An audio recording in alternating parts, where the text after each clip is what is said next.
Sementara itu, saudara, akibat curah hujan tinggi yang melanda sejumlah wilayah di Sulawesi Selatan membuat debit air di Bendungan Bili-Bili Kabupaten Goa meningkat. Ketinggian air di Bendungan Bili-Bili Selasa kemarin mencapai 113,36 meter yang merupakan level waspada. Warga setempat.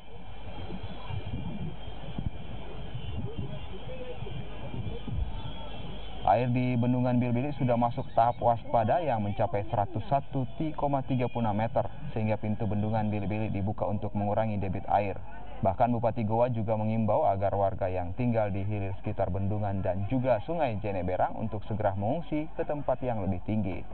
Saat ini sejumlah dinas terkait dan juga BPBD daerah Kabupaten Goa telah berada di sekitar lokasi Bendungan Bili-Bili, Kabupaten Goa.